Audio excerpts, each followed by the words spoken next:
Bonjour et bienvenue sur On se raconte. Aujourd'hui, on reçoit monsieur Azem Nader. Bonjour Azem, comment ça va? Bonjour, ça va super et toi? Ça va, je te remercie d'être le nouvel invité de ce podcast aujourd'hui. Donc, j'ai retenu quelques informations sur toi, sur ton parcours. Donc, à l'âge de 16 ans, tu quittes ton pays d'origine, qui est la Syrie. Tu viens en France avec zéro mot de français, il me semble, zéro vocabulaire.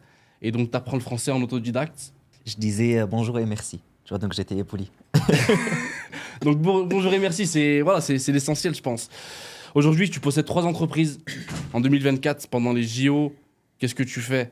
Tu portes la flamme. Donc, c'est exceptionnel. Tes entreprises, aujourd'hui, c'est top 3 stéphanois. Tu as un beau parcours, mais j'aimerais commencer par le début. Donc, tu es né le 5 décembre 2001. Où? En Syrie, à En Soueda. Syrie. Ok. Oui. Comment Et ça se passe?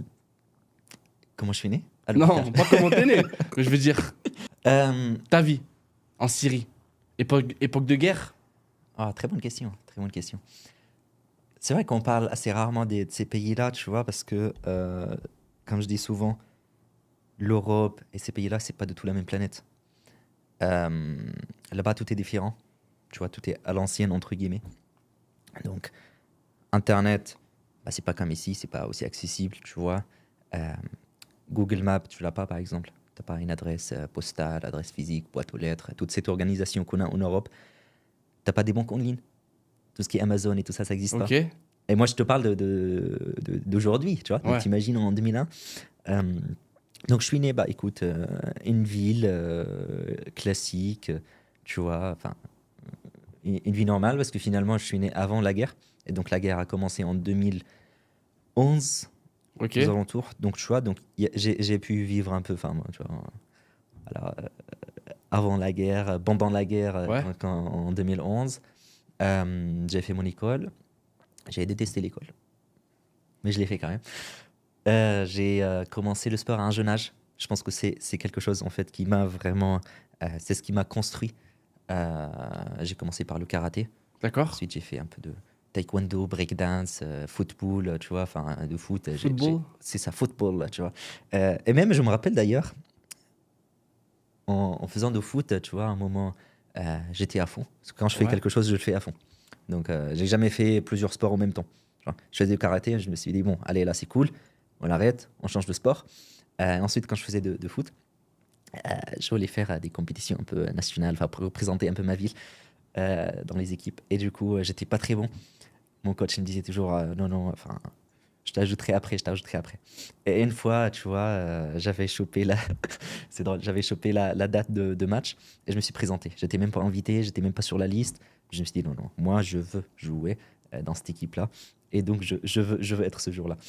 Euh, donc, je me prépare, je me présente, machin, etc. J'y vais. Après, le coach me regarde, il dit, ah, je t'ai même pas invité, pourquoi? Qu'est-ce que tu fais ici? Je lui dis, t'inquiète pas, j'ai regardé. Tu vois, et je me sois comme ça à côté. Je me suis dit, bah, je sais pas, il y aura forcément une opportunité que je pourrais saisir pour jouer.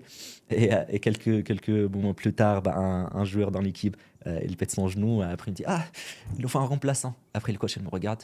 Il dit, allez.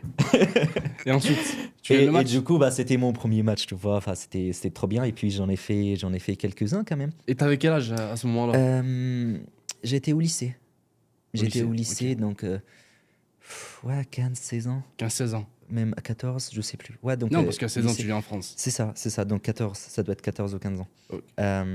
Et puis donc après, tu vois, il y a la guerre voilà, qui a démarré, donc il a changé pas mal de choses. Et quand la guerre elle a commencé? Je veux dire, avant la guerre, après la guerre, je veux dire, ta vie, elle change C'est ça. de façon Mais instantanée. comme tout gars, en fait, ça commence doucement. Ok. Mais tu le sens. C'est vrai? Tu le sens. Parce que, tu vois, ici, par exemple, dans ces pays-là, on a la paix. Donc, en fait, tu peux réfléchir à des objectifs. Tu as le luxe, en fait, tu vois, d'imaginer un futur, de réfléchir à des choses qui ne sont pas, on va dire, tu vois, enfin, indispensables pour vivre, comme la bouffe, la maison, tu vois, enfin, voilà, les trucs basiques. Ok. Quand il y a la guerre, c'est pas pareil. C'est vrai? Tu n'oses pas réfléchir au futur, tu n'oses pas imaginer ou te fixer des objectifs. Tu vis au jour le jour. Exactement. En fait, tous les jours, tu as juste deux objectifs. Survivre et manger. Enfin, manger ou aller survivre jusqu'à demain. Donc tu survis, tu manges Donc et tu tous survis, les jours c'est t'es la en même mode chose. survie en fait. T'es vraiment, tu vois, comme les psychologues le disent, fight or flight. C'est en fait, tu vois, c'est t'es là. Enfin, il faut juste survivre. Juste, tu penses à ton prochain repas.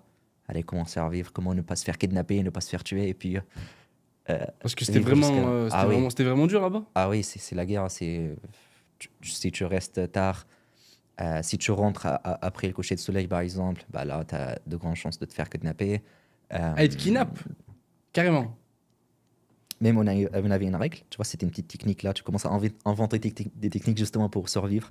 À chaque fois que tu marches sur une rue, il faut jamais marcher dans le même sens de circulation. Parce que si jamais il y a un van qui vient de derrière, tu le vois pas. Il faut toujours Ok. marcher sens inverse. Sens Ça, inverse. si jamais tu vois un van, puis là, tu peux courir et lui, du coup, il ne pourra pas faire demi-tour Ok, et te suivre, tu vois. ça t'est déjà arrivé ça? Et à moi, non, à des amis, oui. Ok. Et du coup, on avait une règle, en fait, si tu vois un van ou un truc comme ça, un Tu grand, cours. tu cours ou tu changes de rue tout de suite, quoi. Enfin, Ok. tu te poses pas de questions. Et donc, tu vois, c'est en fait, tout habitué, tu dis, bah, je peux mourir à tout moment parce que je vais à l'école. Tu vois, contrairement à ce qu'on croit dans les films, quoi, enfin, voilà, mourir, c'est pour les vieux, pour plus tard, etc. Ouais, Non, non, bien non. sûr. On a eu déjà, moi j'ai perdu des amis. La mort n'a pas d'âge. Il n'y a pas d'âge. Et donc, en fait, ça t'apprend que bah, t'es pas là pour toujours, en fait. Tu Ouais. vois. Tu peux mourir à tout moment. Mm. Tu peux... il faut toujours, on va dire, laisser le terrain propre ou être gentil. Voilà, à chaque interaction, essaye quand même de laisser le terrain propre. Donc, en fait, finir, tu vois, à une note positive. Parce que tu sais pas si tu vas revoir cette personne-là ou pas. Bien sûr. Donc ça c'est deux. Et troisièmement, en fait, ça t'oblige quand même à vivre dans le moment présent. Tu peux pas en fait réfléchir en futur, construire des plans, etc. Parce que tu sais pas. Ça se trouve, c'est ta dernière semaine. La semaine prochaine, tu vas te faire kidnapper. Une semaine plus tard, tu vois. Donc c'est Ok. vrai que c'est extrême, mais ça t'apprend en fait beaucoup de choses. Vraiment, hein, la guerre, Ça t'a formé, je veux dire, sur ta vie actuelle. c'est une école, c'est vraiment des choses en fait que je garde toujours dans ma vie tous les jours, que j'utilise dans le business, dans le sport, dans ma vie quotidienne. Des Même si leçons, en fait, techniquement la guerre c'est mauvais, c'est ça très t'a mauvais, appris c'est très extrême ça a appris des choses. et exactement. Tu vois, mais ça t'apprend des choses vraiment. Enfin, il faut toujours voir le côté positif Bien sûr. quand même des choses. Mais c'est vrai que c'était une école, c'était une sacrée école. Et t'apprends des choses que tu apprends nulle part, quoi. Et donc à l'âge de 16 ans, toi et ta famille, vous décidez de partir? C'est ça. Donc mon père, après parce qu'en fait, on a essayé plusieurs fois de sortir de pays parce que voilà, c'est la guerre. Ok. T'as pas le luxe de, tu vois, de juste prendre un petit ticket d'avion et voyager. C'est un peu plus compliqué que C'est ça. vrai? Et mon père, en plus, elle était fonctionnaire, donc elle bossait chez l'État. Ah, il bossait chez l'État, mais en Et Syrie. donc, Donc. c'est ça. En c'est ça. gouvernement Et donc, syrien, d'accord. exactement. Et donc là, elle est électricienne, donc elle bossait dans l'électricité. Mais là-bas, c'est différent, c'est pas comme ici. Tu as 30 000 fournisseurs de gaz et d'électricité. Là-bas, c'est juste un seul fournisseur, c'est l'État. Ok. Les gens qui bossent, c'est des Ouais. fonctionnaires d'État. Et donc, il n'avait pas le droit de voyager. Donc, il fallait qu'il prenne sa retraite plus jeune. Trouver un moyen pour payer les factures et ensuite trouver un moyen pour quitter le pays. À l'époque, donc on avait, tu vois, moi j'avais 16 ans, mon grand frère, il avait, donc il a 3 ans plus grand que moi, que toi donc Il avait il avait 19. 19 ans. Ok. Et mon père se disait, attends, là-bas, à partir de 18 ans, 19 ans, il commence à recruter pour l'armée. Ok, donc t'es. D'habitude, c'est en service de 1 an, 2 ans. Ouais. Quand il y a la guerre, tu t'engages et basta. Hein. Ouais, donc Il y a t'étais pas obligé d'aide. de partir. Et qui dit armée en pleine guerre, voilà, t'es pas sûr qu'il va revenir, tu vois. Ouais, c'est vrai. Donc mon père il se disait, bah là, mes gamins, bah les deux, ils risquent d'aller. Vous êtes que 2 enfants? 3. 3? Et 3 frères et une sœur. Et donc il y a ça.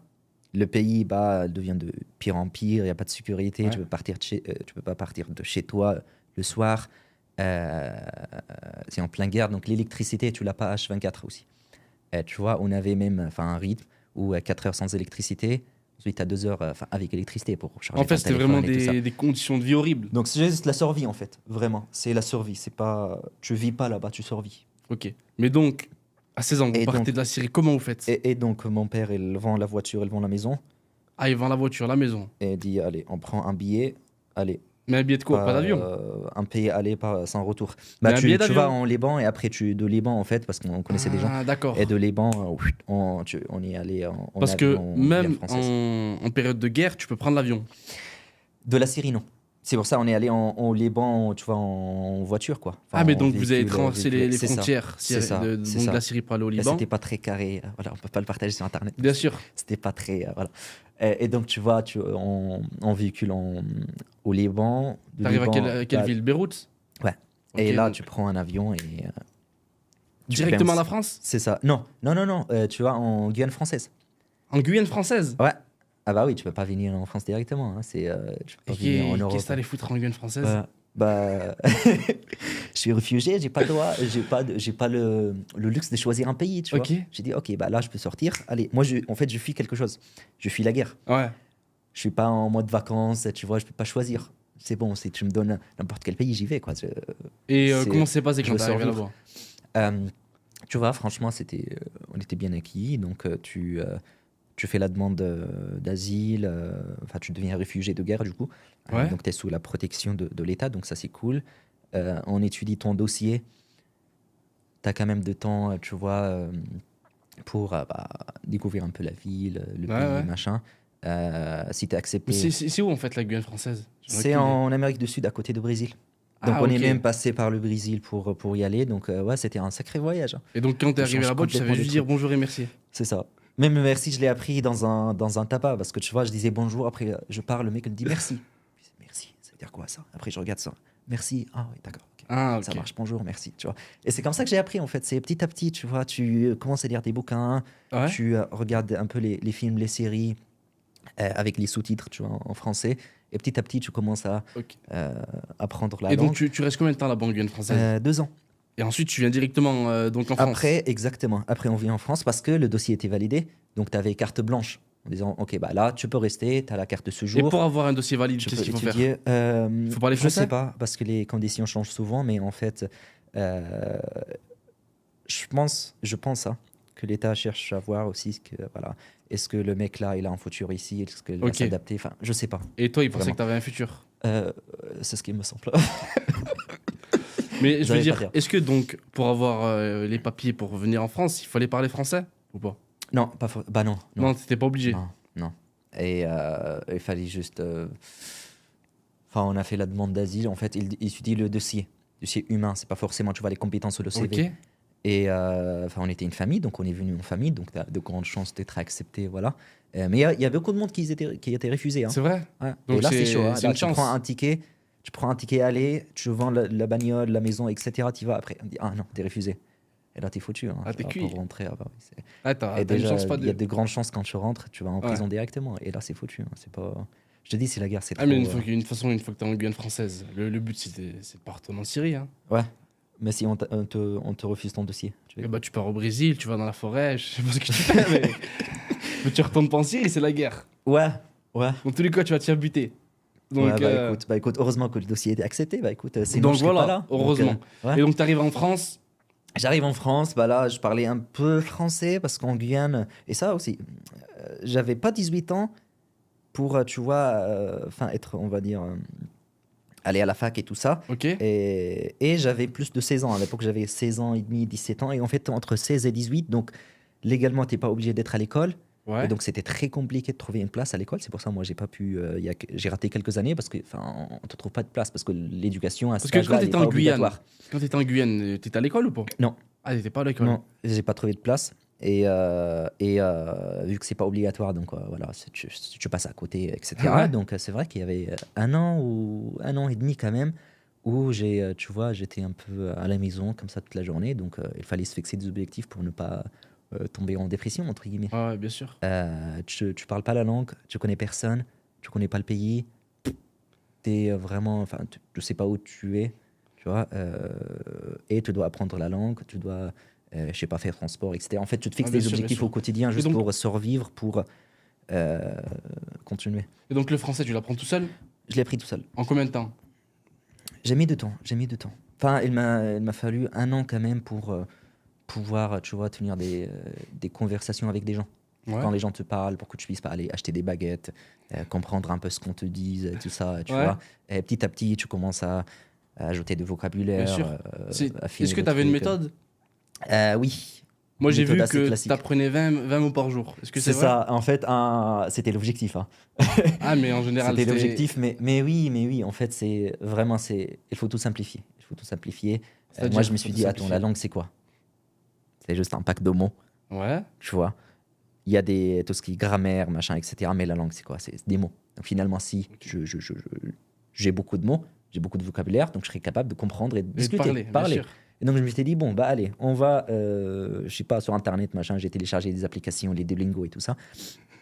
Et je me suis fixé un objectif de apprendre entre 15 et 20 mots par jour.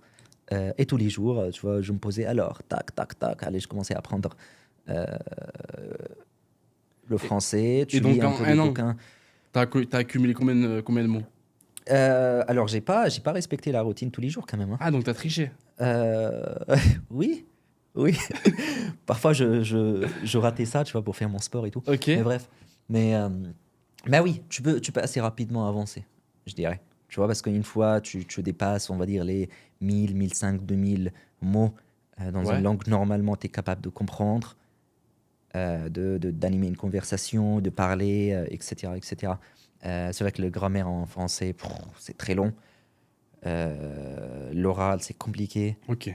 Et du coup, le plus dur, c'était en fait de comprendre ce que les gens disaient. Parce que tu apprends les mots là, dans un livre, ensuite, quand tu parles avec quelqu'un, il connecte tout. Ouais, bien sûr. Tu vois, en fait, on lit tout, et puis tu as les féminin, le masculin, etc. Vraiment des trucs. C'est ce qui m'a Bien sûr. embêté au plus. Et donc, à partir du moment où tu as maîtrisé la langue française, qu'est-ce que tu vas faire? Tu vas travailler? Donc là, je vais à l'école parce qu'on est venu en France, en métropole. Là, je vais à l'école directement. En Je quelle fais, classe? Premier. Première. Ouais. Tu vas en Ouais. première à l'âge de quel âge? À l'âge de quel âge? 19 ans, il me semble. Attends, non. C'était en 2019. Donc 2019, Donc t'avais quel 18 âge? ans. Donc 18 18 ans. Ouais, ouais, ouais. Ouais. Ouais, de toute façon, c'est l'âge. C'est ça. 18 ans parce que je fais 2 ans. Ok. Et il y avait le Covid, c'est ça, ouais. Parce que tu vois, quand j'ai fait le terminal, il y avait le Covid. Et puis, je fais mon bac et tout au long de l'école, en fait, je me disais, bah, qu'est-ce que je veux foutre, quoi. C'est parce que Ouais. euh, j'avais toujours cette envie-là de créer quelque chose. Et c'est marrant parce que depuis petit, en fait, je savais que j'allais faire un métier qui, je sais pas, qui sort de l'ordinaire. Je voulais pas juste suivre mes études, prendre un métier, un CDI, un machin. Et tu vois, on a parlé tout à l'heure de la guerre. En fait, ça t'oblige quand même à réfléchir à ce que tu veux vraiment. Parce que tu dis, bah, je sais pas, peut-être je vais mourir demain ou la semaine prochaine. Donc, j'ai pas le temps. Vraiment. Et tu as cette pression-là, en fait, que j'ai pas le temps. Ouais. J'ai une seule vie. Il n'y a rien qui est garanti. Donc, en fait, je veux pas passer des années à faire des études, aller à la fac, un machin, etc. Non, j'aime pas ça. Qu'est-ce que j'aime? Qu'est-ce que je veux faire? Et du dans ma coup, vie, tu vois. c'est quoi que tu voulais faire? Et je voulais créer quelque chose, je sais pas, j'avais toujours cette envie-là de créer, de créer quelque chose. Je m'amusais quand j'étais jeune, là, entre les voyages en Guyane, en Syrie. Je développais un peu des comptes sur les réseaux sociaux juste pour le plaisir. Je faisais des affiches, des visuels, etc. Donc je me suis dit, Ok. bon, bah, j'aime le digital, le design. Je vais voir si j'arrive à, tu vois, faire un lycée, on va dire, dans le design graphique. Donc on m'accepte à Étienne Mimard. Étienne Mimard, ok. Sauf que bah, la filière, il n'y avait plus de place en design graphique. On m'a mis, c'était quoi production, imprimé, un truc comme ça. Ouais. Gérer les machines, D'accord. impression et tout ça. Et je déteste ça. Donc j'ai fait un an. Je me suis dit, bon, voilà, allez, je supporte un an de plus. Après, je me suis dit, non, Donc, tu passes le bac. j'en ai marre. C'est ça. Après, je Tu me l'as, suis barré. le bac, tu l'as eu. J'ai arrêté 2 semaines avant. Donc, t'as pas passé Et le je l'ai bac. fait exprès, tu vois. Je C'est me vrai suis dit, bah, je veux pas un plan B, en fait. Je veux pas faire des études, la fac, etc. Non, je veux lancer mon propre projet. Je veux pas de plan B. Donc, qu'est-ce que tu donc, fais? j'arrête ça, je fais exprès. Même le prof me dit, Là, mais à ce t'es moment-là, débile on est parce en que- quelle année? On est en 2019. 2019, 2020. Donc, on est en 2020. Parce que j'ai fait première et terminale. Première terminale. Et donc, ouais. terminale, tu vois, j'arrive au bout de l'année et j'arrête 2 semaines avant l'examen final. Et après, même le prof il me dit, bah, t'es débile en fait. Parce que je sais que tu vas le passer. Je dis, non, je sais, mais en fait, je l'arrête pas par Ouais, manque de confiance. T'es un phénomène. J'arrête parce que je dis, en fait, je veux pas en plan B. Parce que si jamais j'ai le bac, c'est-à-dire que je pourrais aller à la fac après. Ok. Si je vais à la fac, c'est que voilà, j'ai un plan B. Donc si jamais mon business ou mon projet ne marche pas, je pourrais quand même reprendre mes Bien études, sûr. trouver un emploi, etc., etc. Je me suis dit, moi, je veux pas Tandis que ça. là, tu t'es dit, Parce que dans ça tous va me les cas, je suis perturber, en cuit, fait. je suis obligé de foncer. C'est ça va me perturber. Donc, jamais avoir un plan B. Toujours avoir juste un plan A et c'est tout, tu vois. Et donc, j'arrête. Après, je cherche un boulot comme ça pour payer les factures. Donc, je trouve un boulot dans la vente. Conseiller Où en tant que conseiller commercial, donc Et c'est où, porte à ça porte. Saint-Étienne, Porte à porte. Ouais, Loire-Haute-Loire. Donc j'étais chez Engie, gaz Ok. et électricité. Même pendant un entretien, tu vois, je disais au manager, parce qu'elle regarde mon CV, j'ai un CV pourri, j'ai jamais travaillé en France. Je bossais en Syrie quand j'étais jeune. Parce Ouais. que là-bas, tu commences à travailler à 15-16 ans, tu vois. Donc Ok. j'ai déjà bossé à Ouais. droite et à gauche. Mais voilà, elle regarde, voilà, c'est un CV pourri après. Dans ce moment-là, tu parlais quand même bien français. Ouais, Ouais, ça va. ça va quand même, ça va. Donc Ok. pas très bien, mais ça va. Je vais me débrouiller. Il voit un CV pourri, non, il me dit, bah, en fait, pourquoi je te recruterais? J'ai des gens ici avec bac plus 2, bac plus 3 et tout ça. Bah, écoute, j'étais malin quand même. Moi, je lui dis, bah, en fait, on est d'accord que c'est un poste 100% commission. Il dit oui. Du coup, vous avez rien à perdre. Si vous me recrutez et je suis nul, vous me verrez. Il dit oui. Du coup, bah, c'est moi qui prends le risque. Il me regarde, il dit ok, passe me voir la semaine prochaine. Et du coup, Et ça a ah, marché. magnifique, ça marchait. Bah oui, parce que je lui ai dit, bah en fait, je prends le risque. Enfin, j'étais conscient des risques. Je sais pas. Enfin, tu vois, je lui ai dit, bah voilà, t'as rien à perdre. Moi, je prends le risque. Ouais. Si je suis nul, bah tu me vires. Il y a pas de problème. Et puis, j'ai pu le convaincre. Donc, il me recrute. Et puis, j'ai commencé de porte à porte. Donc, tu vois, Donc je tous toque les les jours, portes, tous les t'allais jours. toquer chez les gens. de 9h jusqu'à 18h.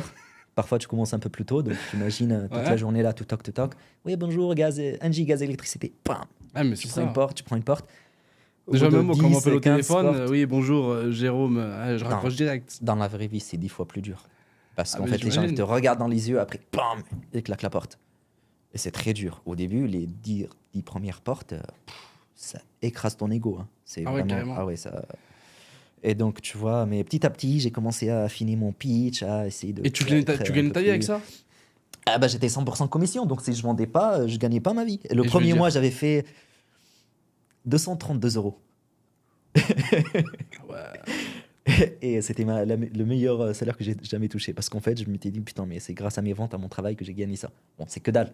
Bah, c'est rien du Mais je tout. m'étais dit, bah, à Mais l'école, je peut-être gagnais par pas de rapport à la l'argent. Syrie, c'est élevé. Non, non, mais par Non, même rapport à pas. l'école, parce que je gagnais pas d'argent Ouais. à l'école, tu vois. Je me disais, bon, mais du coup, si si le mois prochain, j'arrive à améliorer mes ventes, etc., et je pourrais, du coup, tu Et du vois, coup, le mois gagner d'après, t'avais plus. combien? Et j'ai vite monté quand même. Hein. Après, le mois d'après, c'était 800, 900. Le mois C'est vrai d'après, 1006, Et 1007, le etc. max que t'as fait? 2006 ou 2008. 2006-2008. Ouais, allez, on parle net. Donc tu Ouais. t'es bien amélioré. Alors. Et là, ça représente quand T'es même pas passé mal de 200 en clients. Hein. 2006, ok. Ouais, ça représente pas mal de clients. Et depuis, je suis jamais rentré à zéro, tu vois. Enfin, je parle des journées, parce que Ouais. parfois, en fait, voilà, t'as une mauvaise journée. Moi, j'acceptais jamais ça. J'ai dit non, non, non. Avant que je fasse un client en signature, je rentre pas. C'est vrai? Ah ouais. Minimum un client. Et un client, ça minimum un rapportait client. combien? 50 balles, non, 25, ça dépend de clients. Tu as des différents types de contrats, ça mais en dépend. moyenne, 20, 30, 50 euros, tu vois. Et- Et même, tous les matins, j'écoutais des podcasts sur la vente. Tous les matins? Tous les matins, tu vois, dans les trajets, Ouais. je prenais le tram. Ah, t'écoutais pas pour de la les pauses musique? déjeuner. Non, non, non, non. Ah, la musique, tu y a pas le vois, temps. je pense que pendant 2 ou 3 ans, entre le changement de la Guyane en France et tout ça, j'écoutais même pas de la musique, vraiment. J'écoutais juste des livres audio, des podcasts, des choses comme ça. Ah ouais. Et les gens me trouvaient bizarre. J'ai dit, bah ok, bah, c'est pas grave. Pourquoi ils te trouvaient bizarre? Parce que tout le monde fait pas ça, c'est pour ça. Ouais, non, parce que quand t'es. Je sais pas, quand t'es différent, les gens pensent que t'es bizarre. Et c'est ce qui est intéressant, c'est que uniquement les gens bizarres arrivent à créer des choses. C'est vrai. Quand tu regardes des entrepreneurs, bah, ils sont bizarres. Bah, Je côtoie beaucoup d'entrepreneurs, ils sont bizarres. mais celui qui est en train de. Personne. Il coupe est le bizarre week-end. celui aussi. Celui qui est là. Je sais pas, mais tu vois. Les gens normaux, ils bossent 9h, 17h, ils coupent, ils bossent pas le week-end, ils voyagent, etc. Les entrepreneurs, ils coupent jamais. Ah, c'est vrai. Ils bossent toute la journée, tu bosses le week-end. Les 2 premières années, tu bosses 2 fois plus dur que les autres. Hmm. Tu gagnes 2 fois moins. Donc il faut vraiment être bizarre en fait pour créer quelque chose, pour lancer un projet. Et donc c'était une bonne chose, moi, quand les gens me disaient, ah, t'es différent, t'es bizarre, je dis, ah, mais super, merci, Ah, t'es j'adore. t'es content alors. Ah bah oui, ah bah oui. Ah, en fait, il faut jamais être ordinaire ou un peu comme tout le monde. Quand tu vois les stats, les chiffres, je dis putain, mais en moyenne, en fait, les gens, ils galèrent, ils détestent pas, ils détestent leur travail, ils sont en Ok. surpoids. Tu vois, quand tu regardes la moyenne. Ok, je ouais, dis, c'est putain, vrai, mais en c'est fait, vrai. il faut surtout pas être Comme les ordinaire, autres. quoi. Ok. Ah bah Ouais. oui. Il faut sortir de l'ordinaire. Et il faut sortir de Il faut être un peu l'ordinaire. fou. Pas un peu. Beaucoup. Bah, quand tu vois les visionnaires, les Steve Jobs, les Elon Musk, Ouais. ils sont trop bizarres. Et même, il y a des gens, quand ils ont démarré, les gens disaient, bah, c'est un fou, lui. Comment ça, tu veux créer un téléphone et tout ça? On n'a jamais vu ça, tu vois. Mhm. Juste parce qu'en fait, il est fou. Ok. Et il a une vision que les gens ne voient pas. Ouais. Ils disent, bah, c'est un fou. Il est bizarre. Et pourtant, c'est les gens bizarres qui changent le monde. C'est pas les gens normaux qui sont comme ça, qui regardent la télé toute la journée.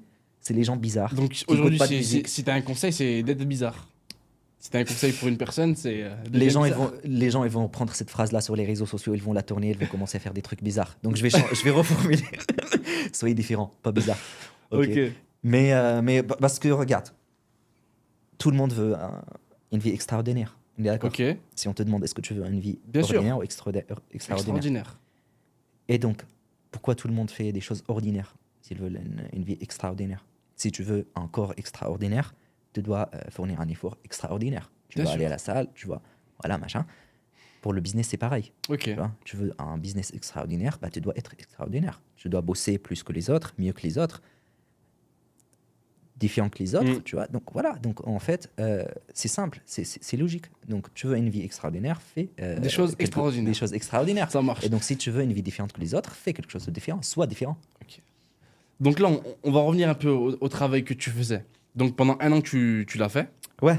Et en 2021, tu quittes parce que tu étais en CDI. c'est ça? J'arrête parce que j'en avais marre et tu vois, je sais pas si on appelle ça burn-out, je sais pas quoi. Moi, d'où je viens, tu vois, tous ces mots compliqués là n'existent pas. Tout ce qui est dépression, burn-out. Ah, mais vous, c'est tous les jours, ça, de toute façon. Quand c'est t'es en l'inverse. Syrie. C'est l'inverse, tu vois. Parce que c'est la guerre. Ouais, donc t'es Tu tous peux les pas, jours en en fait, dépression. t'as pas le temps de réfléchir à tout ce qui est dépression, burn-out. Non, en Ouais, fait, vous t'es en avez mode pas le temps, survie, t'as pas le temps. Tu vois, t'es bon, bah, comment je vais manger aujourd'hui? Ok, est-ce que comment faire pour éviter de mourir aujourd'hui, entre guillemets? Et donc, tu penses pas à tout ce qui est burn-out, etc. Bref, donc je bossais là dans la vente. Et puis, au bout d'un moment, j'en avais marre, je sais pas. T'en as marre de toquer chez les gens. C'est ça. Et tu vois, même je suis arrivé à une période où, en fait, je commençais parce qu'en fait, tu vois, t'as la voiture là, de l'équipe et du coup, on te dépose sur un secteur, Ok, soit ouais. en Loire, en Haute-Loire. Et on te laisse à 9h du matin, tu vois, tu t'enchaînes, tu toques aux portes, enfin, tu fais les immeubles, les machins, le quartier. À 12h30, 13h, on fait la petite pause déjeuner ensemble. Ensuite, on change de secteur. Tu fais ça, Ouais. tu fais un autre secteur le soir. D'accord. Et après, tu rentres à l'agence, tu fais le débrief de la journée. On me déposait sur, tu vois, sur le terrain. J'avais vraiment pas envie de prospecter. Et j'arrivais pas à me forcer à prospecter. Et du coup, ce que je faisais, parfois, j'allais dans des cafés, des trucs comme ça. Je me disais, mais non, en fait, qu'est-ce que je veux faire de ma vie? Parce que là, je me vois pas faire ça un jour de plus, quoi. Et au bout d'un moment, j'en avais marre. Je vois le manager, je dis, bon, allez, j'arrête. Merci, au revoir. Ah ouais, Et, d'un coup, t'arrêtes. T'en avais marre. Oui. Je suis à l'aise T'as avec la démissionné? prise de risque. Ouais. Elle était sympa, donc on a fait un licenciement ou une connerie Ah, comme donc t'as ça. pas Donc démissionné. j'ai pu bénéficier de Avant le chômage. chômage. C'est ça. Ça, c'est important aussi pour lancer la boîte. Vraiment, en France aussi, on a de la chance. C'est le chômage, en fait, c'est le meilleur ami des entrepreneurs. C'est vrai. Surtout au début. Parce que ça te laisse le temps de respirer, de réfléchir à un projet, de Mm. prendre des risques. Parce que voilà, tu sais que tu vas pas mourir de faim à la fin de mois. Donc ça, c'est très important aussi. Vraiment, les gens D'accord. qui regardent si vous avez du chômage, vous avez de la chance. Profitez-en, tu vois. Parce que c'est le meilleur moment, en fait, de lancer un projet, de créer une entreprise. Donc c'est exactement ce que j'ai fait, moi. Donc j'arrête ça. Je suis à l'aise avec la prise de risque. Donc tu vois, je me suis dit, bon, allez, j'arrête et après, je me sortirai plus tard. Donc je me démerderai plus tard. J'avais Ouais. pas d'idée, j'avais pas un plan B, machin. J'arrête. Et puis je commence à juste creuser, regarder autour de moi. Enfin, comment on fait pour, je sais pas, créer un projet, créer une entreprise. J'avais juste une idée floue de ce que je voulais faire. Je dis, bon, Et tu voulais faire quoi? je maîtrise tout ce qui est création, graphique, marketing, communication. Donc, je pourrais potentiellement faire ça. Je viens d'une génération qui est née, entre guillemets, avec les réseaux sociaux. Ok. Donc, voilà, c'est naturel pour moi. En plus, on sait, je développais des comptes. Donc, réseaux sociaux, design, machin. J'avais une petite caméra à l'époque. Donc, je me suis dit, bon, je fais un combo, je sais pas, je trouverai un truc, tu vois. Ok, ouais. Et je commence à parler autour de moi. Et après, j'ai commencé petit à petit, tu vois, à découvrir des pistes, comme quoi, enfin, il y a des formations en France pour créer une entreprise. Ah, t'as suivi des formations? Ouais. T'as suivi qui comme formation? C'est en ligne? J'ai fait une sorte de formation, un accompagnement sur plusieurs mois avec le CRIFA de Loire pour, connais pas. ouais, pour Pour Mieux ouvrir ton comprendre en fait entreprise. comment ça marche en France, Ok, tout ce ça qui est marche. administratif. Je suis pas né ici, et c'est très compliqué, enfin c'était très compliqué en plus, de comprendre que, tu vois, il fallait un statut juridique, il fallait déclarer, il fallait faire ci, il fallait faire ça, c'est très long. Parce qu'en En Syrie, c'est pas Syrie, comme c'est pas ça. pareil, en Syrie à C'est- l'ancienne. Tu veux lancer une boîte, vas-y, tu vois, tu signes un client, il te paye, c'est tout. Ah, c'est fini. Ouais. Là, c'est très compliqué, là, avec les papiers, avec l'administratif, avec Ok. tout ça. Donc, l'objectif de la formation, c'était ça. C'était, premièrement, comprendre si c'était fait pour toi, l'entrepreneuriat. Et deuxièmement, enfin, comprendre un peu le système administratif, Mais les papiers et tout Dans ça. tous les cas, pour toi, tu savais que l'entrepreneuriat, c'était pour toi. Ah oui, oui, oui, oui. Donc c'était clair. Et du coup, je fais ça. La formation renforce l'idée de créer un projet, de créer une entreprise. C'était un peu plus clair pour moi. Ok. Après, je me lance, enfin, entre guillemets, comme ça, je commence à créer un petit site internet, les petits réseaux sociaux. Je me suis dit, bon, allez, j'avance petit à petit. Ouais. Et je suis une formation avec Positive Planet. Pareil, c'était une sorte d'incubateur, en fait. Il t'accompagne à créer une entreprise. C'est quoi un incubateur? C'était une sorte de formation ou un accompagnement sur plusieurs mois. Tu as un intervenant, tu as des coachs, tu as potentiellement d'autres collègues aussi qui sont au même stade que toi. Ok. Donc là, en fait, tu vois, tu poses des questions, tu es accompagné à créer une entreprise, enfin, créer les bases, donc tout ce qui est business plan, définir, par exemple, je sais pas, ton marché, ton offre et tout ça. Donc je fais ça, ensuite, ça commence à démarrer, ça commence à se clarifier, je fais mes cartes de visite et je commence à prospecter pour aller chercher des clients. Et vu que je faisais la prospection physique avant, je m'étais dit, ben, c'est le moyen le plus facile d'aller chercher des clients. En tout cas, j'ai pas de réseau, je connais personne. Donc, c'est ce que je vais faire. Mais pour là, tu es en trouver train des de parler, clients. mais ton entreprise, elle était créée ou pas encore? Le statut, oui, je l'avais. Mais est-ce que j'avais une structure d'entreprise? Non. Ok. Est-ce que j'avais un truc tout clair, tout Tu savais pas quoi structuré? faire Non. en fait. C'est ça. Je savais que j'allais faire juste le digital, la communication. Je me suis dit, bon, en fait, le meilleur moyen de clarifier une idée, c'est de passer à l'action. Ok. C'est de la Donc tu tester, passes à tu vois. l'action et qu'est-ce que tu fais? C'est ça. Et je prends une carte Saint-Étienne, je la mets au mur, je dis, bon, allez, je vais prospecter, je vais ratisser les rues. À chaque fois, je prospecte Ah, mais pour faire quoi? une rue pour me faire connaître, pour dire aux gens, comment vous faites votre communication. Ok. Et moi, je fais ça. Si jamais vous avez des besoins, je vous laisse ma carte de visite. Ah, c'est tout. d'accord. Tu vois, c'était simple. Juste un plan d'action très simple, très concret. Juste, je passe, tu vois, des entreprises, que ce soit les boulangeries, peu importe. Donc, Si t'es allé une voir tout le monde. entreprise, si t'es une entreprise, je passe, voilà, pour découvrir un peu plus comment tu fais et tout ça. Et je c'est me comme ça présente. que Nader Medja a né. vu le jour. C'est ça. Ok. Tu vois, un début qui est assez bizarre pour une agence de communication, parce Mm. que j'ai développé Et comme ça en t'étais tout seul physique. au début. Ouais. Ok. Et tu vois, je commence comme ça. À chaque fois, je prospectais une rue. Ok. Je prenais un surligneur et surlignais la rue sur la carte. Ok, Et l'objectif, ouais. c'était de surligner toute la ville. Bon, heureusement que j'ai trouvé des clients avant de surligner Et toute la donc ville. ton premier client, tu l'as trouvé au bout de combien de temps? Au bout de 1 ou 2 semaines. Ah, ok. C'était rapide. Ok. Et je faisais Rapide. quoi? Entre 5 et 10 entreprises par jour. Mais Ok. juste parce qu'en fait, tu vois, Et ton premier client, il t'a rapporté combien? Ah, c'est très drôle. C'est très drôle. C'est très drôle. C'était un petit tabac. À Saint-Étienne, je vais pas dire le nom. Mais D'accord. je passe le voir, on discute et tout ça. Et tu vois, j'avais une approche quand même qui est assez... Parce que j'étais dans la vente, donc ça m'a appris beaucoup de choses sur la vente. Et je savais qu'il fallait toujours s'intéresser aux prospects avant de parler de toi. Parce qu'ils s'en foutent de toi. Ouais, bien sûr. Tu vois, toi, t'apportes une solution. Et pour apporter une solution, il faut trouver un problème.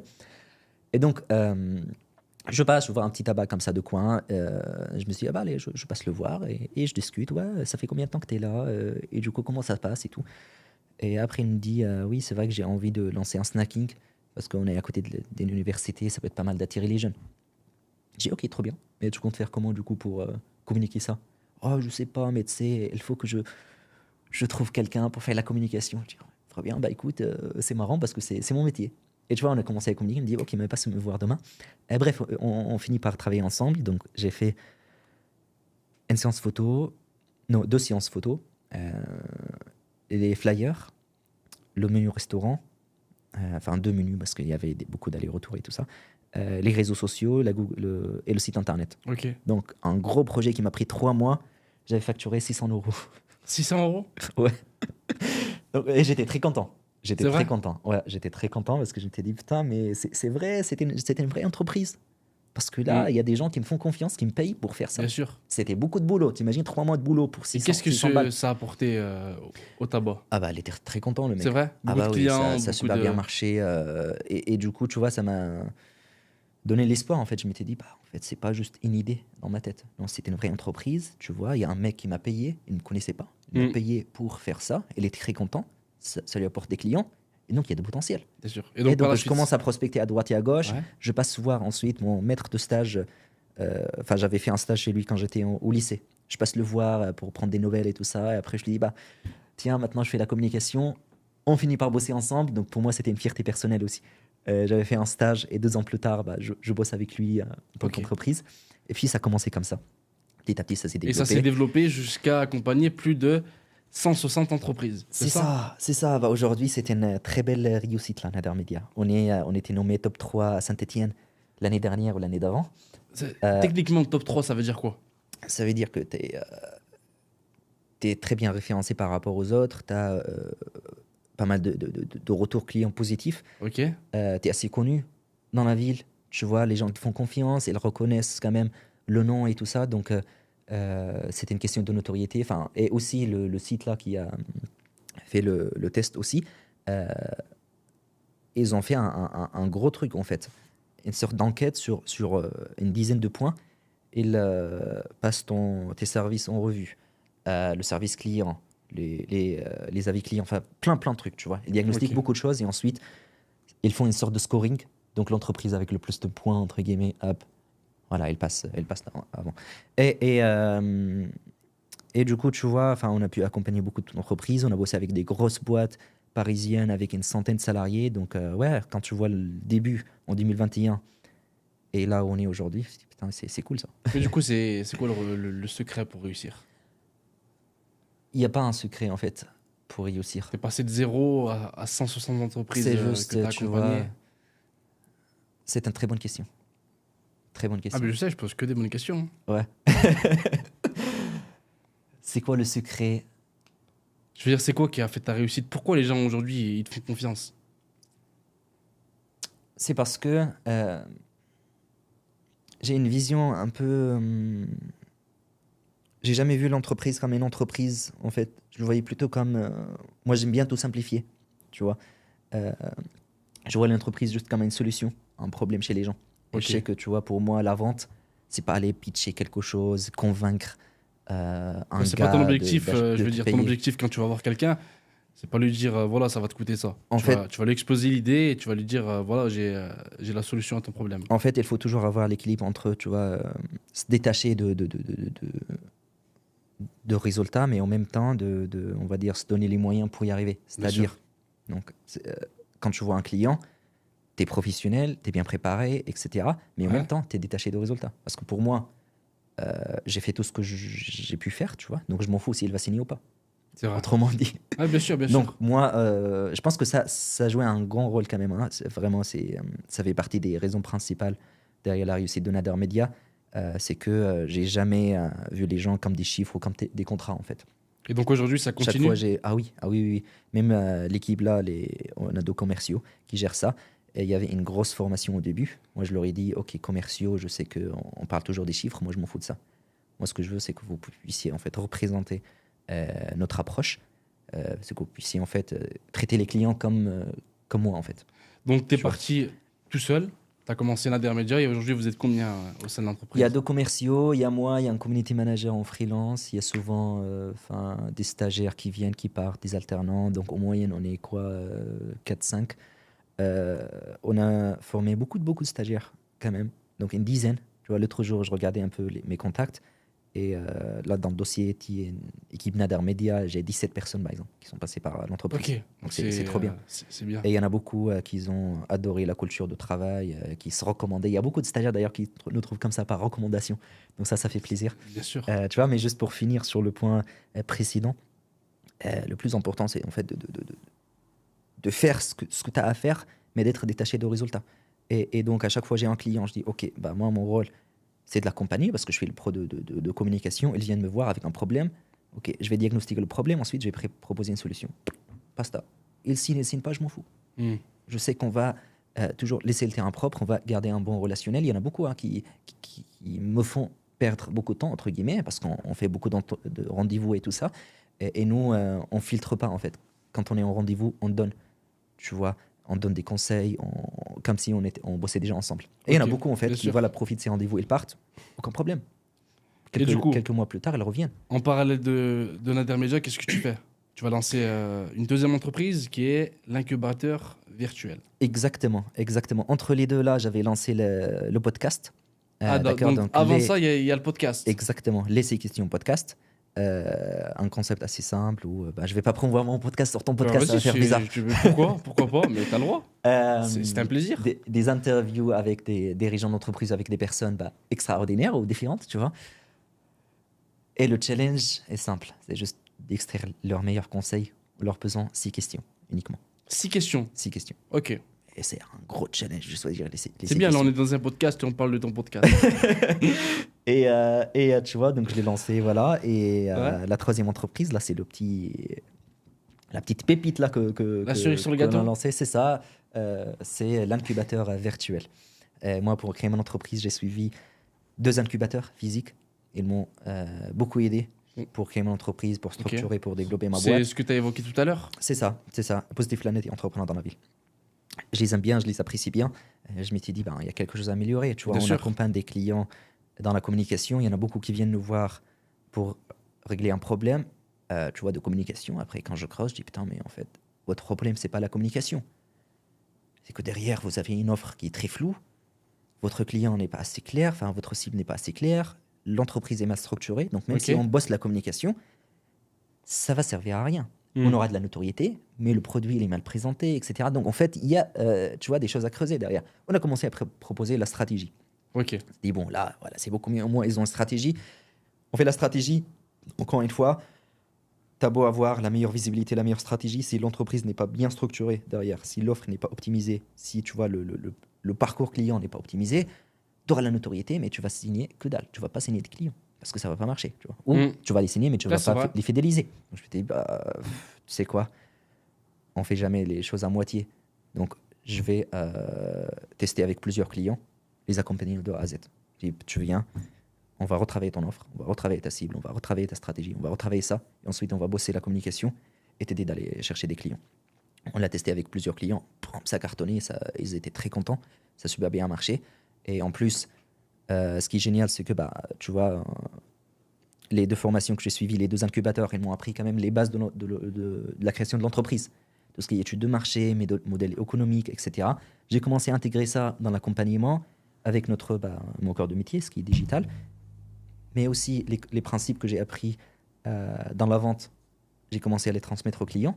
Et en fait, tu vois, on est passé d'un accompagnement juste stratégie digitale à un accompagnement complet où on va les aider à définir une stratégie, structurer l'entreprise, communiquer, mais aussi convertir, donc bosser la vente.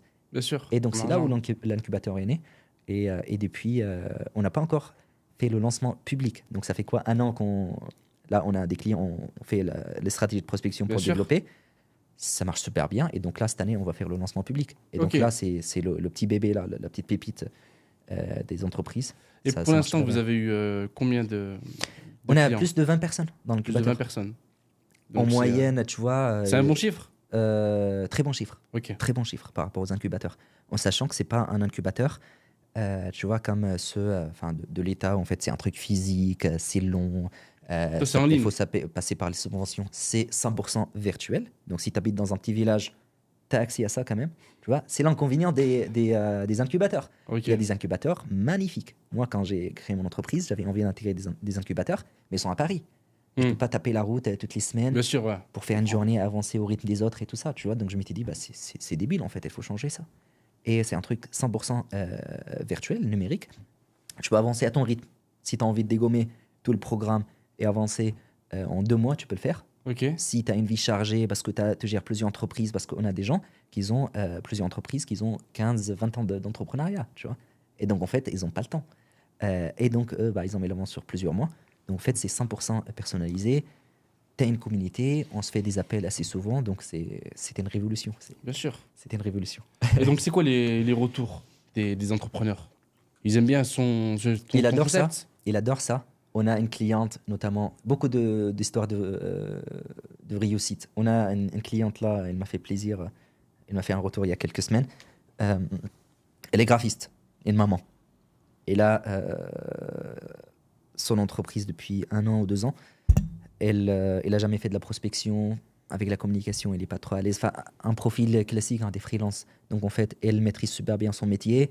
Par contre, le côté administratif et le côté, tout ce qui est stratégie commerciale, c'est pas son truc.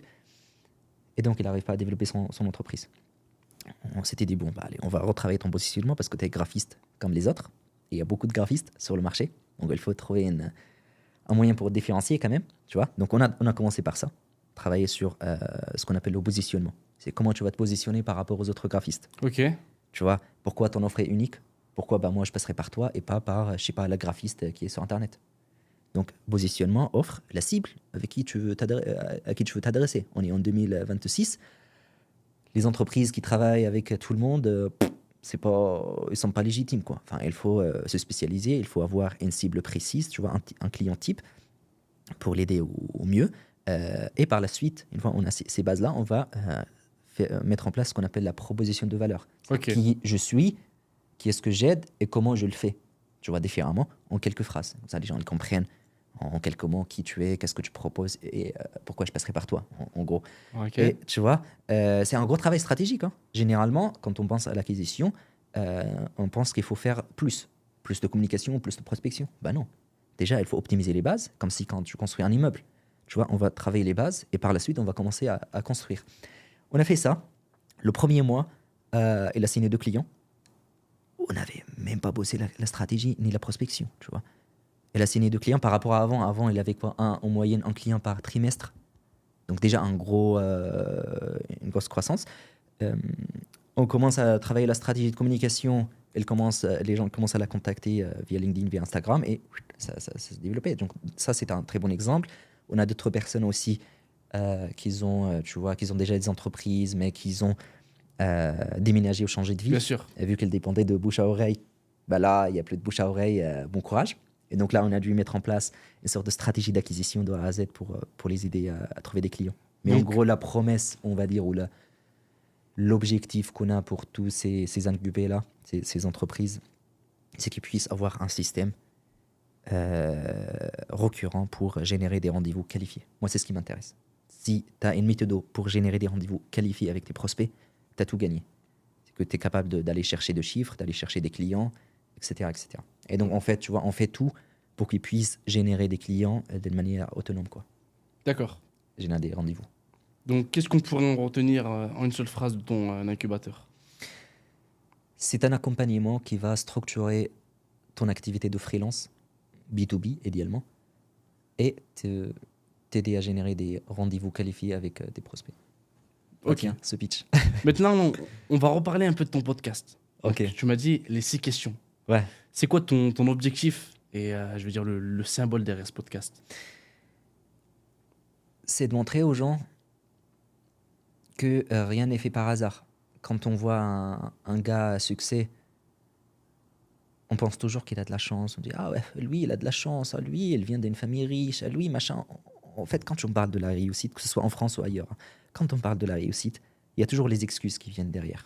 C'est toujours, ah bah non, lui, il n'est pas pareil. Et donc, mon objectif principal de ce podcast, c'est déjà avoir une bonne discussion avec quelqu'un qui voilà, tu vois, des gens, les grands esprits se rencontrent, comme on dit. Ok. Avoir des bonnes discussions. Mais deuxièmement, documenter ça pour montrer aux gens que le mec là, il gère 3 entreprises, il a une vie de famille, il est sportif, etc. Mais il est humain comme toi. Ok. Si lui, il est capable de faire ça, c'est que toi aussi, t'en es capable. Ça, c'est quelque chose qui me tient à cœur parce que quand j'étais dans un incubateur, tu vois, quand tu crées une entreprise, tu as toujours ce doute-là. Je dis, est-ce que je suis vraiment capable de créer une entreprise? Je suis jeune, je suis pas né ici. Voilà, le français, c'est pas ma langue maternelle, machin. Là, je vois les grosses entreprises, ils ont de réseaux, etc. Moi, j'ai pas de réseau. Et en fait, tu as beaucoup de doutes. Quelque chose qui m'a vraiment aidé, c'est parfois en fait d'échanger avec les intervenants. On avait des intervenants, des chefs d'entreprise qui étaient déjà en activité. Parfois, je me disais, putain, mais en fait, juste en discutant avec lui, je me rends compte qu'il est humain comme moi. Ouais. Et là, il a une entreprise qui tourne. Donc, si lui, il arrive à faire ça, peut-être que moi aussi, j'arriverai. Tu vois. Donc, ça a commencé comme ça. Et je m'étais dit, le podcast, je veux transmettre ça aux gens.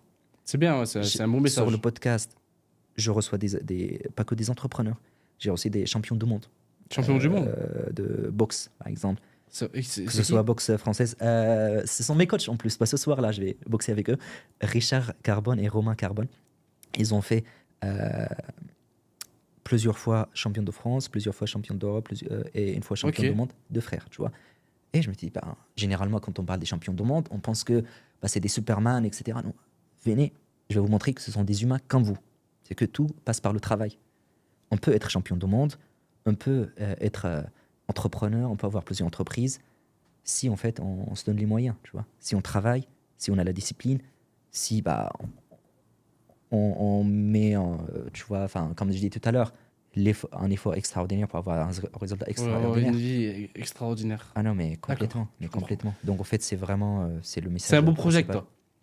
Merci. Et je lance la deuxième saison bientôt. Bientôt la deuxième saison. Ouais. Quand, à peu près, pour que les gens ils soient au courant.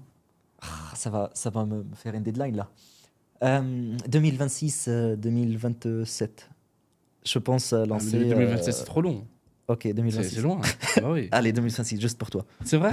Ah non, mais 2026, c'est au moins. Allez, 2026. Ok. En 2024, donc il y a les JO qui se passent. T'es invité. Pourquoi t'es invité? Comment t'as réussi à avoir une invitation? Très belle expérience. Je sais pas, vraiment, je sais pas. Je sais pas comment ça m'est. Je sais pas. Je reçois un coup de fil. Un coup de fil de qui? Sport dans la ville, donc une asso qui gère entrepreneurs dans la ville, donc ils me connaissent. Ok. Ils me disent, je sais plus, parce qu'ils sont partenaires de Coca-Cola. Coca-Cola, c'était le sponsor des JO 2024. Et toi, t'aimes beaucoup le coca, du coup. Ah, je bois pas de coca, je déteste le coca. Bah tiens. Ok. Et là, c'est fait, du coup, ils peuvent pas prendre la flamme. Donc oui, je dis que j'aime pas coca. Bref. Coca-Cola, elle recrutait, parce que c'était les responsables, ils recrutaient ou cherchaient des profils pour porter la flamme. Ouais. Ils ont des partenaires, donc en fait, ils passent toujours par leurs partenaires pour trouver les profils, et ils cherchaient un profil qui avait, je sais pas, un parcours différent, peut-être, tu vois, un profil sportif, mais aussi entrepreneur. Je sais pas ce qu'ils cherchaient concrètement. Ok. Mais donc, sport dans la ville, on dit, oui, on connaît un jeune, machin, etc. Attends, on le contacte. Ils m'ont contacté. On me parle de la flamme. Je dis, attends, on se fout de ma gueule ou quoi? Comment ça, flamme olympique, machin. Tu vois, quand j'étais jeune, j'avais fait une liste là d'objectifs de vie. Une fois, j'avais mis faire partie des JO. C'est pas vrai. Si. Et je regarde, je dis, comment ça? Attends, on se fout de ma gueule? C'est pas possible. C'est trop beau d'être vrai, tu vois. Après, je dis, oui, je suis chaud, vous inquiétez pas. Est-ce que cette date vous convient? Oui, t'inquiète. On dit, okay. C'est trop beau pour être vrai. C'est ça. Et ensuite, on me demande de remplir des formulaires et tout ça. Donc, c'était sur fin d'année 2023, il me semble. Ok. Et donc, je remplis tout ça. Et après, j'oublie parce qu'en fait, je dis, c'est impossible. En fait, c'est vraiment, voilà. Quelques mois plus tard, moi, j'avais oublié, tu vois, avoir rempli le formulaire. On me passe un coup de fil, on me dit, tu sais quoi, t'étais accepté. Accepté pour quoi faire? Mais pour toi, tu pensais que c'était un fake? Oui. Un fake ou même, tu vois, pas un fake parce que je connais l'asso, je sais que c'est pas un scam. Mais je me disais, je sais pas, tout le monde a envie de porter la flamme. Pourquoi moi ou pourquoi ils me choisiront? Tu vois, pourquoi ils vont me choisir? Donc je me disais, t'as un sacré parcours aussi. C'est un peu comme les jeux concours où tu vois, tu mets ton nom, après tu dis, allez, je croise les doigts, si jamais on me choisit, j'ai de la chance.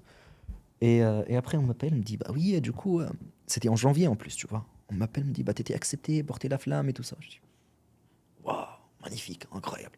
Après, on me propose des dates sans même regarder l'agenda. Je dis, oui, ça me convient. Oui, allez, parfait. Et donc, ça se passe à une date, c'est ça? C'est ça. À Vichy? À Vichy. Et c'était en mars ou avril, je sais plus. Mais j'avais l'info quelques mois avant. Ok. Un truc ultra carré. Et dès que t'arrives le jour J, comment ça se passe?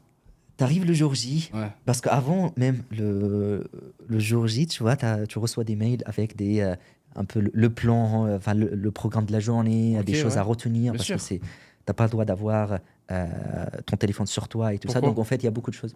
Je sais pas, c'est comme ça. Ouais, c'est très réglementé. Tu peux pas faire de snap et tout. Non, c'est très réglementé.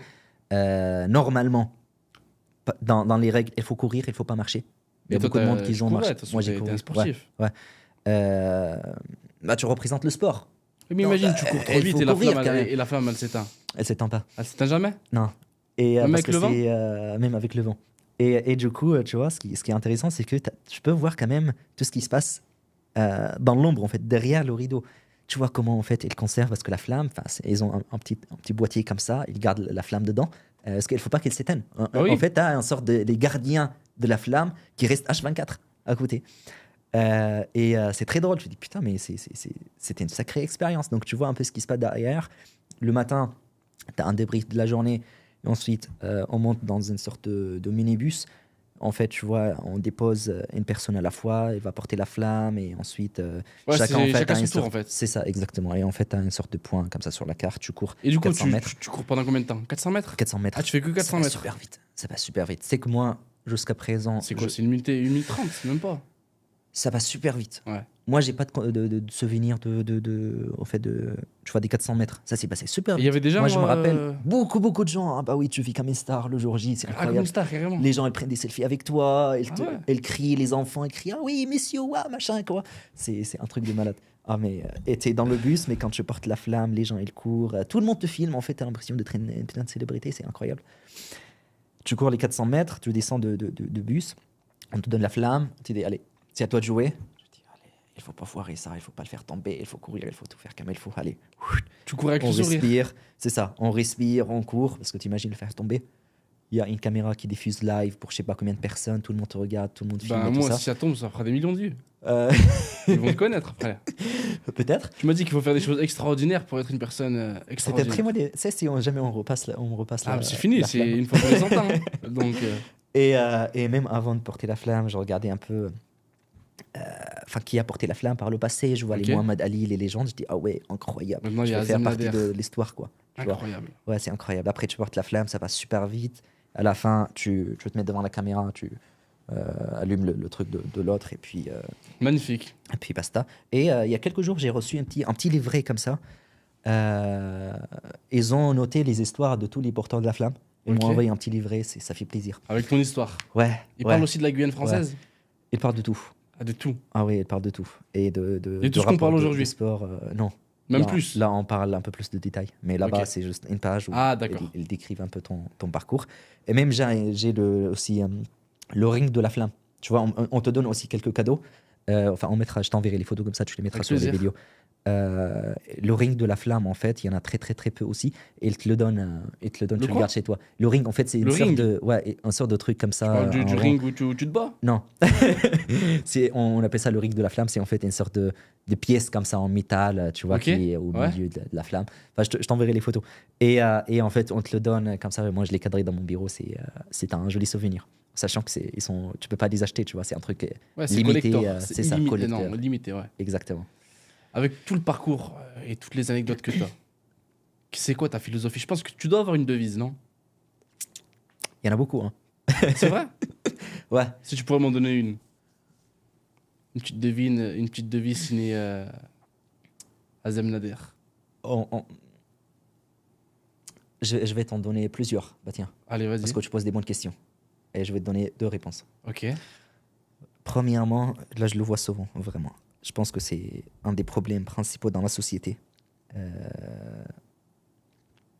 C'est l'excuse classique hein, qu'on voit souvent. C'est que les gens ils se cachent toujours derrière leur âge. Ok. Ils disent toujours, quand tu parles d'un projet, d'un objectif, etc., on parle souvent de l'âge. Ah bah tu sais, moi je suis jeune, j'ai pas assez d'expérience. Ou peut-être, oh moi je suis très vieux pour ça.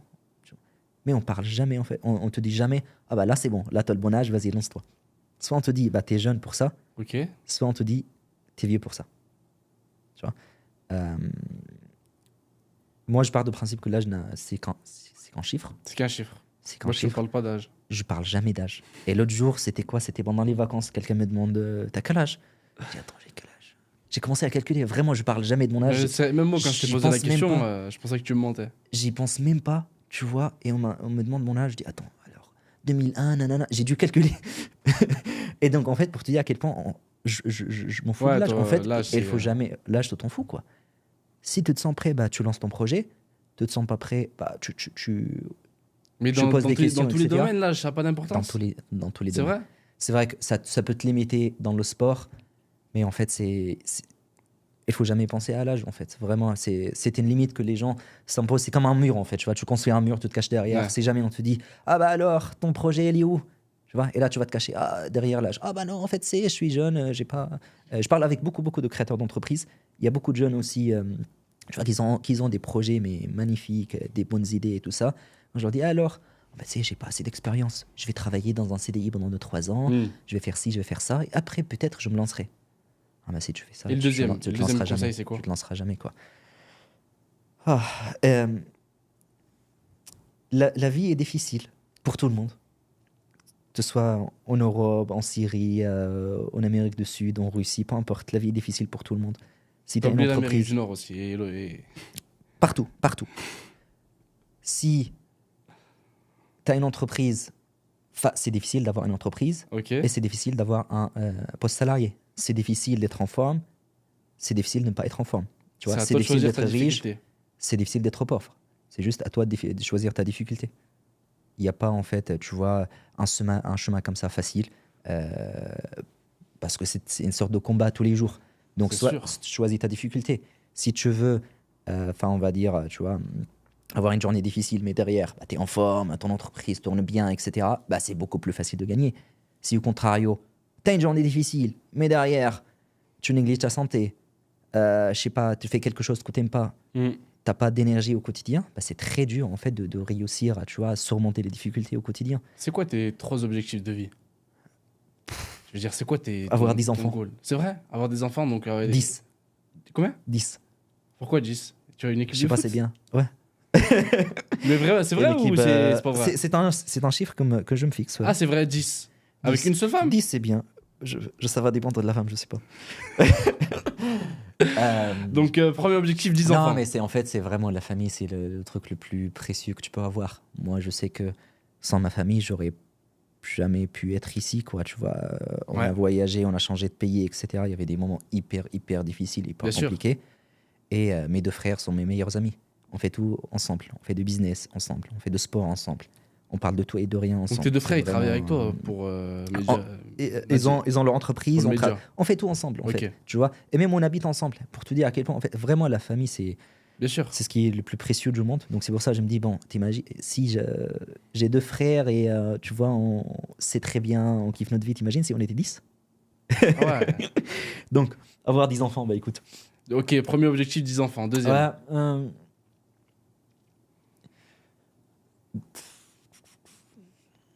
pour le moment, c'est un peu flou parce que je sais que mon chemin va passer par les réseaux sociaux. Ouais. Je vais créer plusieurs entreprises. Tu veux dire plus d'entreprises par rapport à ce que tu as déjà? Ouais, Genre encore plus? ouais. Ok. Bah, je suis un créateur, donc en Ouais. fait, si je crée pas, je peux pas. Enfin, je me déprime Donc directement. tu veux créer des gosses et des entreprises. Ah bah tiens, tu as super bien résumé, putain. Ok. C'est ça, créer des gosses, créer des entreprises et créer de l'impact. Et de l'impact. Créer de l'impact. En fait, vraiment, tu vois, je veux que quand je parte, quand je quitte la planète, les gens disent putain, mais lui, en fait, elle m'a vraiment impacté, elle m'a vraiment changé la vie. Ok. Tu vois, c'est vraiment, je pense toujours à ça. Je sais pas pourquoi. Même depuis quelques années, hein, tu vois, quand j'avais 19-20 ans, je pensais toujours, je me disais, en fait, quand je quitte cette planète-là, qu'est-ce que les gens vont dire de moi, quel est l'impact que je vais laisser derrière, tu vois, donc ça, c'est... Ouais, ça fait partie des objectifs. C'est quoi le meilleur conseil que tu as pu entendre ou recevoir? Ah, je te pose des questions difficiles. Hein. T'es un bon intervieweur. Tu poses des très bonnes questions. C'est un conseil que je vais transmettre aux jeunes parce que je l'ai reçu, j'étais jeune. Et je bossais en BTP, j'avais quoi 14 ou 15 ans. Donc, tu vois, 14-15 un ans job- BTP en Syrie. Oui, j'étais Ok. en Syrie et le BTP là-bas. Enfin, tu travailles pour payer les factures, donc on se plaint pas. Et je bossais, c'était très dur. Je détestais ça, le soleil, le machin. Donc, tu vois, je me plaignais toute la journée. Après, un gars, il bossait à côté de moi. Il me dit tu veux un conseil?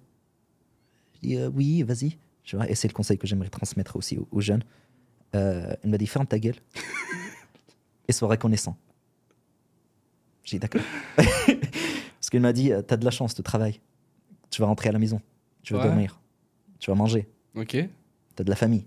Oui. T'es en vie. Oui. Ah, c'est bon, ferme ta gueule et sois reconnaissant. Il faut avoir de la gratitude. Il faut avoir la gratitude. Ok. Et je le transmets aux jeunes parce que j'ai l'impression qu'aujourd'hui, on n'apprécie plus rien. On a les téléphones, on a la bouffe, on a tout. En fait, on n'apprécie plus rien. Vraiment. Et t'apprécies pas. Si tu perds pas, en fait, tu vois, enfin, quelque chose, t'as du mal à voir sa valeur. Donc, en fait, il faut... Et surtout, si on est en Europe, mais vraiment... Comment on vit dans l'instant présent? Comment on réussit à vivre vraiment dans l'instant? Bah, ça commence par ça, en fait, de se rendre compte que t'as de la chance déjà. Surtout si t'es en Europe. Non, mais vraiment. C'est vrai? Nous, on a de la chance Ah, d'être mais... né en France, de vivre en France, mais Ah, on s'en rend mais pas compte. l'Europe, c'est la meilleure. Enfin, moi, je dis toujours que c'est pas la même planète. T'as des gens, dis-toi que t'as des gens qui sont 10 fois plus intelligents que toi, 10 fois plus brillants que toi, mais qui sont dans un pays comme la Syrie ou quoi. Ils ont pas les moyens. En fait, ils sont limités. Mm. Ils peuvent pas, je sais pas, créer une entreprise, faire quelque chose parce qu'il y a la guerre, etc. Parce qu'il n'y a pas Internet. Voilà, ils peuvent C'est pas vrai. créer quelque chose. Toi, t'es en Europe, t'as Internet, t'as la bouffe. T'as tout. T'as tout. Même les gens, ils achètent le téléphone qu'on a, il coûte 1500 balles. Bah, en fait, tu vois, c'est un pays riche. On a de la chance. Et après, les gens, ils se plaignent. Ils regardent sur Internet, ils regardent la télé toute la journée. Après, ils disent, ah bah, tu sais, moi, j'aimerais lancer une entreprise, mais c'est difficile. T'as pas vu les vraies difficultés dans la vie. Hein. C'est vrai. Vraiment. Donc, ça commence toujours par la gratitude. Juste apprécier les petites choses. Moi, c'est pour ça que je remercie la guerre. Parce qu'en fait, tu vois, enfin, tu commences de... Avant, j'avais rien et maintenant, j'apprécie tout, en fait. Bien sûr. Parfois, c'est tout bête. Je regarde comme ça par la fenêtre, je dis putain, mais c'est magnifique la nature ici en France. Tu vois? Ouais, tu te poses des questions que. C'est juste, t'apprécies tout. T'apprécies tout. Quelque chose aussi qui j'ai fait il y a quelques temps, non, c'était quelques jours. J'ai jeûné pendant 48 heures. Tu vois, juste comme ça.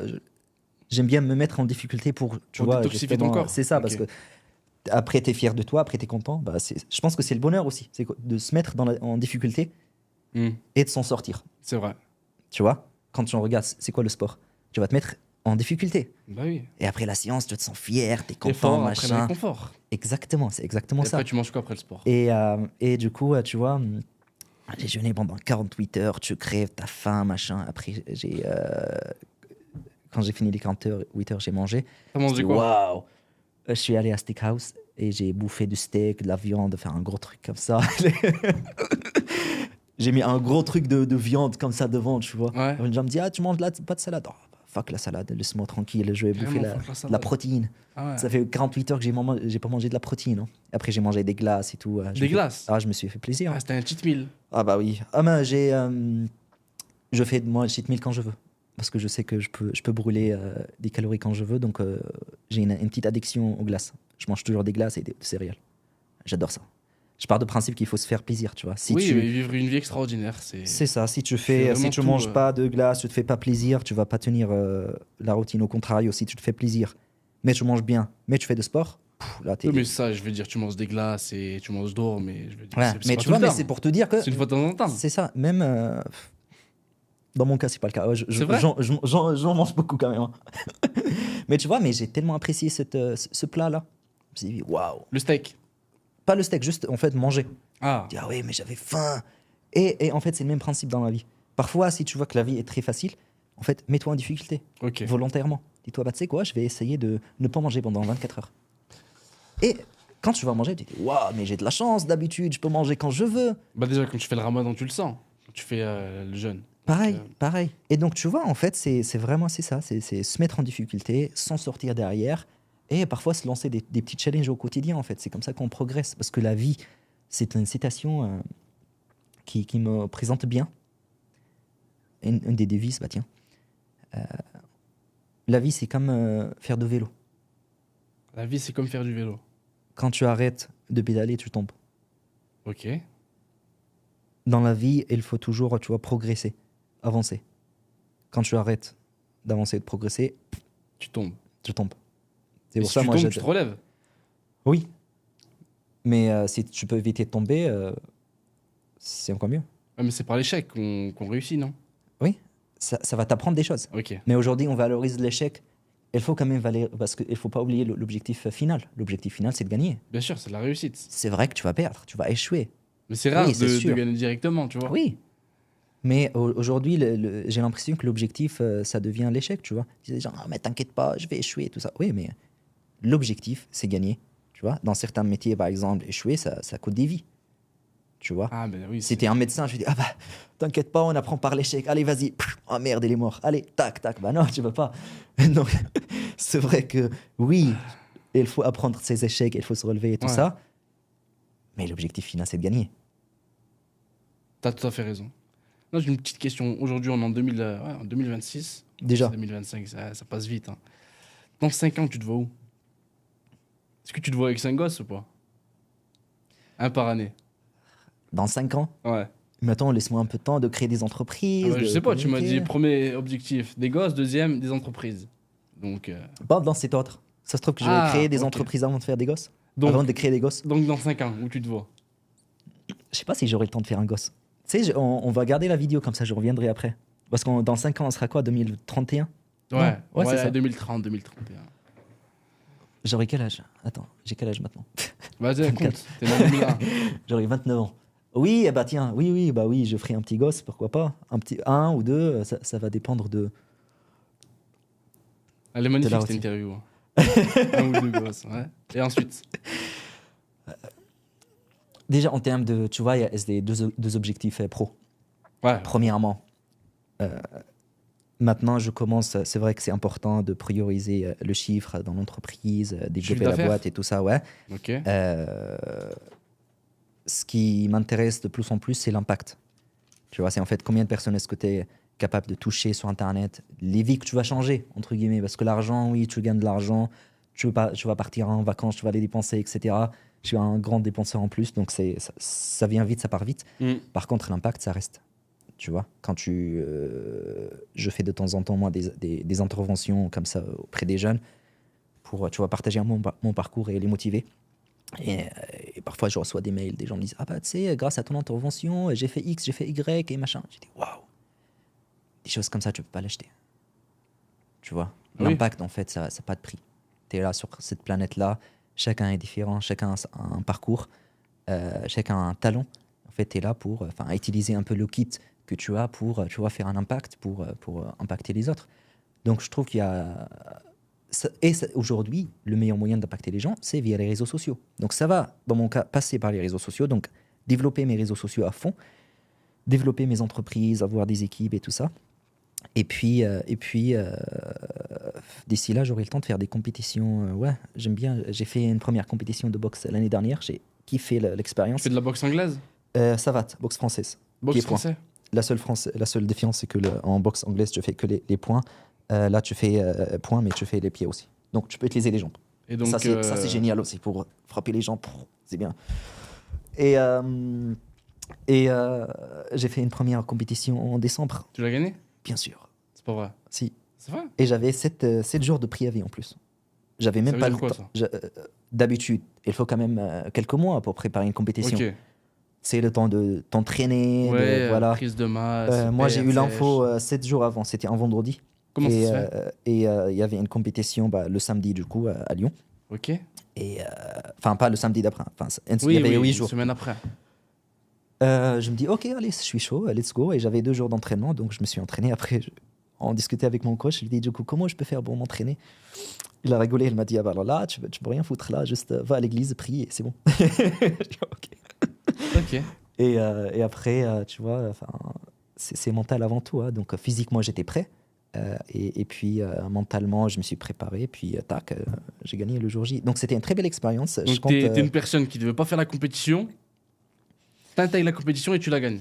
Si j'ai bien compris. Et j'ai adoré l'expérience en plus. Je te pose une question et tu m'as pas répondu. C'est ça, j'avais pas. C'est quoi ta question? Repose ta question. La question, c'est donc, on t'appelle alors que tu devais pas faire la compétition de base. Ouais. Tu devais pas la Je faire. savais pas. Ouais. Je savais pas qu'il y avait une compétition. Ouais, donc j'étais chaud. Enfin, oui, mais j'avais pas l'info. Donc, Ok. je reçois l'info, je dis ouais, je suis chaud. Vas-y, je boxe, pourquoi pas. Et donc, Et tu je passes tous les boxe. tours et tu gagnes la compétition. Je Au final. je boxe et je gagne. Bah, c'était assez facile à gagner. Et pourquoi c'était facile? Parce que je suis bon.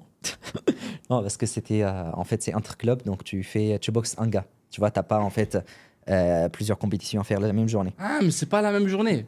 Non, donc il y avait juste une compétition avec un gars, tu le fais, tac, il y a un seul gagnant. Et c'est toi ou lui. Et après, voilà, s'il perd, toi, tu récupères la médaille et vice-versa. Et Tu connais cette citation que le meilleur gagne, mais je suis le meilleur? Tu sais qui l'a dit? Mohamed Ali, non? Non. C'est qui? Ah bah tu devras chercher sur internet. Bah, c'est toi le podcasteur. Mais moi Vas-y. je sais, moi, mais j'ai envie que tu saches. Que le meilleur gagne. Bah, Mais c'est je- une citation mais je suis le classique meilleur. comme je suis le meilleur. C'est Cristiano, non? Moi j'ai entendu de Cédric Doumbé. Tu connais Cédric Doumbé? Non. Ah, tu le connais pas? Tu sais que j'ai une très mauvaise culture. Je regarde jamais la télé, pas d'actualité, je regarde pas le foot. Mais lui, il est sur les réseaux, tu sais. Ok. Tout à l'heure, t'as évoqué le conseil, le meilleur conseil que t'as pu recevoir. Mais moi, maintenant, j'aimerais savoir le conseil que toi, tu vas donner à une personne qui est derrière la caméra. Une personne qui a 20 ans, 25 ans, 30 ans. Une personne qui veut se lancer dans l'entrepreneuriat ou dans le sport et qui veut réussir sa vie. Quel serait ton conseil, monsieur Azem Nader? Premièrement, de couper son téléphone, c'est un exercice, hein, c'est pas un conseil. C'est vraiment, je vous encourage à le faire. Ça va changer votre vie. Hein. C'est un exercice qui prend une trentaine de minutes qui garantit de changer votre vie. Tiens, est-ce que vous voulez un teasing plus fort que ça? Coupe ton téléphone, tu t'enfermes dans une pièce, tu prends un papier et juste tu mets, tu vois, si je pouvais faire que, tu vois, 5 choses dans ma vie. Tu vois. En fait, si j'avais une baguette magique et que tout était possible, j'étais garanti de réussir, quelles sont les 5 choses que j'aimerais faire? Et là, il n'y a pas un bon ou un mauvais objectif. Ça peut être aller voyager, créer une entreprise, faire de sport, faire la compétition. Oublie le comment pour le moment. D'accord? Mets de côté ton cerveau, ne pense pas à la possibilité, machin. Juste note. Ok, 5, très bien. Si je pouvais en faire 5 de plus, vas-y, tac, tu notes. Allez, 5 à 10 objectifs. Et après, dis-toi, si je pouvais que faire un seul, je prendrais lequel? Et donc là, bah, tu vas choisir l'objectif qui compte le plus pour toi dans ta vie. Et bien, tu prends ça, tu le transformes en plan d'action. Je dis, bon, concrètement maintenant, comment faire pour atteindre cet objectif-là? Tac, tac, tac, tac, ok.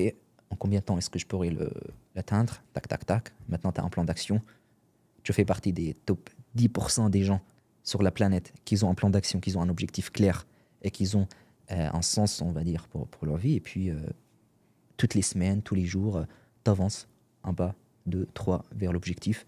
Petit à petit, tu vas voir que... Et t'avances finalement, sur un objectif à la fois ou tu peux un tous les objectif. faire? Un objectif. Non, c'est un. Un objectif. Un objectif principal vraiment qui peut transformer ta vie. Il y a toujours cet objectif-là qu'on met de côté, tu vois. Un objectif est suffisant pour transformer complètement ta vie. Même si, je sais pas, t'es à la rue, quoi. Il y a toujours un objectif, en fait, qui va transformer ta vie. Tu prends cet objectif-là, tu le concrétises, et parfois, en fait, tu seras étonné à quel point tu peux avancer vite. Parfois, l'objectif te semble très loin. Quand tu commences à passer à l'action, tu te dis, mais finalement, c'est réalisable, en fait. C'est possible, d'accord?